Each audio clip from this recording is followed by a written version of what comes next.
কেন আপনি স্যুট পরে আসেননি? আপনার কি একটিও স্যুট নেই? অফিসের মর্যাদার প্রতি শ্রদ্ধাশীল না হওয়ায় অনেক আমেরিকানের আপনাকে নিয়ে সমস্যা আছে।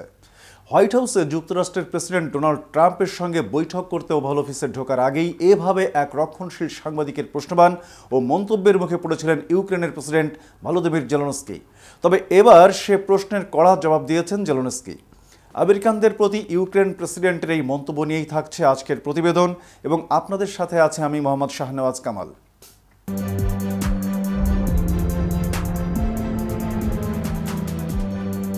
গত শুক্রবার ওভাল অফিসে ডোনাল্ড ট্রাম্পের সঙ্গে বৈঠকেও জেলেনস্কিকে যুক্তরাষ্ট্রের প্রতি কৃতজ্ঞ না থাকা ও সম্মান না দেখানো নিয়ে অভিযোগের মুখে পড়তে হয়েছিল। বৈঠকে প্রেসিডেন্ট ট্রাম্প ও তার ভাইস প্রেসিডেন্ট জে.ডি. ভ্যান্সের তোপের মুখে পড়েন জেলেনস্কি। উত্তপ্ত বাকবিতণ্ডা এমন পর্যায়ে পৌঁছায় যে জেলেনস্কিকে হোয়াইট হাউস থেকে বেরিয়ে যেতে বলা হয়। জেলেনস্কিকে বেশিরভাগ সময় গলাবন্ধ সোয়েট শার্ট পরতে দেখা যায়। সাধারণত সেই শার্টের বুকের কাছে ইউক্রেনের ত্রিশূল প্রতীক থাকে। এমনকি বিশ্ব নেতাদের সঙ্গে গুরুত্বপূর্ণ সব বৈঠকেও তাকে এ পোশাকেই দেখা গেছে। ট্রাম্পের সঙ্গে বৈঠকেও তিনি একই পোশাক বেছে নেন। ওভাল অফিসে বৈঠকের আগে নিজের পোশাক নিয়ে যখন প্রশ্নের মুখোমুখি হন, জেলেনস্কিকে তখন বিচলিত মনে হয়নি। তিনি হয়তো এই প্রশ্নের মুখোমুখি হওয়ার জন্য প্রস্তুতি হয়েছিলেন। সাংবাদিকের প্রশ্নের জবাবে জেলেনস্কি বলেন, এ যুদ্ধ শেষ হওয়ার পর আমি একটি যথাযথ পোশাক পরব।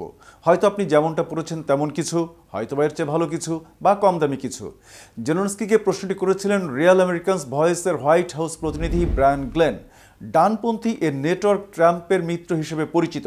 গ্লেনের প্রশ্নের জবাব জেলেনস্কি কতটা তেতোভাব আনতে চেয়েছিলেন তা স্পষ্ট বোঝা যায়নি। তবে এর কয়েক মিনিট পরই ওভাল অফিসে যে উত্তেজনাকর বাকবিতণ্ড হয় তার কেন্দ্রেও ছিল যথাযথ সম্মান দেখানোর বিষয়টি। উল্লেখ্য, গত শুক্রবার বিরল খনিজ সম্পদ নিয়ে একটি চুক্তি সই করতে হোয়াইট হাউসে যান ইউক্রেনের প্রেসিডেন্ট ভলোদিমির জেলেনস্কি। তবে সেই দিন সাংবাদিকদের সামনেই বৈঠকে মার্কিন president Donald Trump, vice president JD. ভ্যান্সের সঙ্গে নজিরবিহীন বাকযুদ্ধে জড়িয়ে পড়েন তিনি। এতে এক পর্যায়ে জেলেনস্কিকে হোয়াইট হাউস ত্যাগ করতে বলা হয়, সেই সঙ্গে ভেস্তে যায় চুক্তি। তবে ঘটনার কয়েকদিনের মধ্যে সুর নরম করলেন ইউক্রেনের প্রেসিডেন্ট। জেলেনস্কি বলেছেন, যুক্তরাষ্ট্রের সঙ্গে একটি খনিজ চুক্তি সইয়ের জন্য প্রস্তুত ইউক্রেন। রোববার ইউরোপীয় নেতাদের সঙ্গে লন্ডনে এক সম্মেলনের পর এমন মন্তব্য করেছেন তিনি। জেলেনস্কি বলেছেন, এই চুক্তি এগিয়ে নিতে কিয়েভ প্রস্তুত আছে। লন্ডন স্টানস্টেড বিমানবন্দরের সাংবাদিকদের জেলেনস্কি বলেছেন, অতীতে কি ঘটেছে তা সত্ত্বেও আমাদের নীতি হলো সামনে অগ্রসর হওয়া।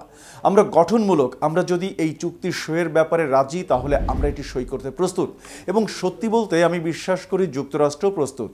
এছাড়া জেলেনস্কি জানান, তার বিশ্বাস ট্রাম্পের সঙ্গে তার সম্পর্ক পুনরুজ্জীবিত করা যাবে এবং ট্রাম্পের প্রশাসন কিয়েভের প্রতি সহায়তা বিচ্ছিন্ন করবে না। এই ছিল এখনকার মতো। পরবর্তী ভিডিও দেখার আমন্ত্রণ জানিয়ে এখানে শেষ করছি। এতক্ষণ কেটিভির সাথে থাকার জন্য ধন্যবাদ।